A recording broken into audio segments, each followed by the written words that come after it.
Genghis Khan ইতিহাসের অন্যতম প্রভাবশালী সেনাপতি, যার নেতৃত্বে গড়ে উঠেছিল মঙ্গল সাম্রাজ্য। প্রশান্ত মহাসাগর এবং কাস্পিয়ান সাগরের আশেপাশে সবকিছুই নিয়ন্ত্রণে ছিল তার।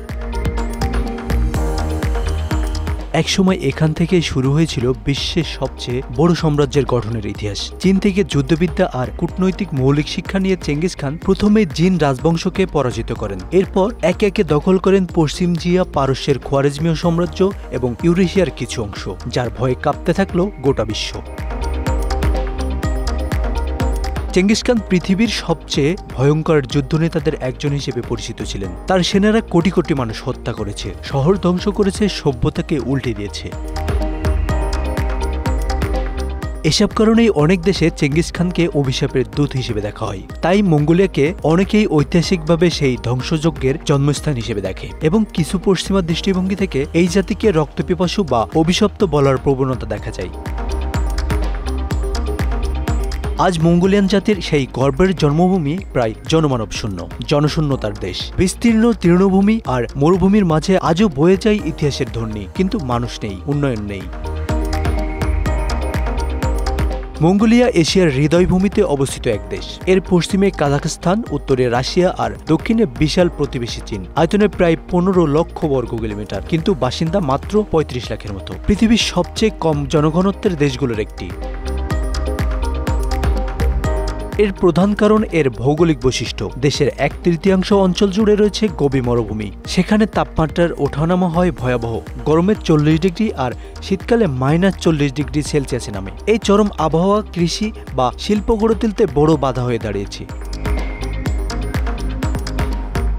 দ্বিতীয়ত, চেঙ্গিস খানের সময় থেকে মঙ্গোলিয়ানরা ছিল যাযাবর জাতি। তারা ঘোড়া, উট আর ছাগল নিয়ে এক জায়গা থেকে অন্য জায়গায় ঘুরে বেড়াতো। তারা বাড়ি বানায়নি, রাজপ্রাসাদও নয়, তাঁবু ছিল তাদের আবাস।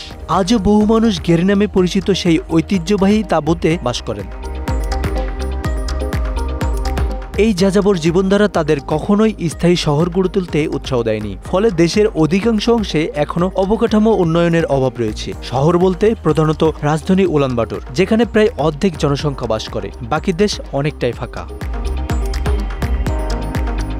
মঙ্গোলিয়ার অর্থনীতি প্রধানত গবাদি পশুপালন আর খনিজ সম্পদ নির্ভর ছিল। দুধ, মাংস, পশম এই ছিল মঙ্গোলিয়ান জীবনযাত্রার ভিত্তি। তবে আধুনিক বিশ্বে এই পেশাগুলো আর টিকছে না। জলবায়ু পরিবর্তন, খরা আর তুষারঝড়, যাকে তারা বলে যুদ্ধ, এখনো প্রতিনিয়ত গবাদি পশু নিধন করছে।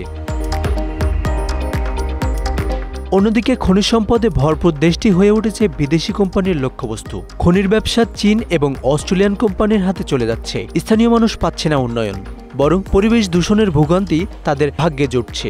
ফলে বহু মানুষ গ্রাম ছেড়ে শহরে চলে যাচ্ছে, আবার কেউ কেউ দেশ ছেড়ে পাড়ি জমাচ্ছে বিদেশে। তবে শুধু ভৌগোলিক বা অর্থনৈতিক কারণ নয়, চেঙ্গিস খানের উত্তরাধিকার নিজেও এক অদ্ভুত দ্বৈততা তৈরি করেছে।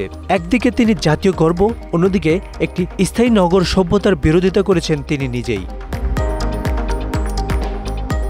চেঙ্গিস খান ও তার বংশধররা রাজ্য শাসন করলেও তারা কখনোই স্থায়ী রাজধানী গড়ে তোলার চেষ্টা করেনি। তারা বিশ্বাস করতেন মানুষ ঘোড়ার পিঠে জন্মায়, তাঁবুতে ঘুমায় আর যুদ্ধে বড় হয়।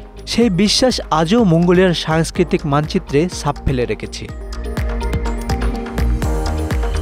সরকার এখন দেশটিতে প্রযুক্তির খাত ও ট্যুরিজমে বিনিয়োগ বাড়াচ্ছে। বহু বিদেশি চেঙ্গিস খানের স্মৃতি দেখতে আসেন। তার মূর্তি, যাত্রাপথ, যুদ্ধক্ষেত্র সবই এখন পর্যটনের অংশ। তবুও উন্নয়নের রাস্তা কঠিন, কারণ দেশের অর্ধেকটাই জনবসতিহীন এবং কঠিন পরিবেশে ঘেরা।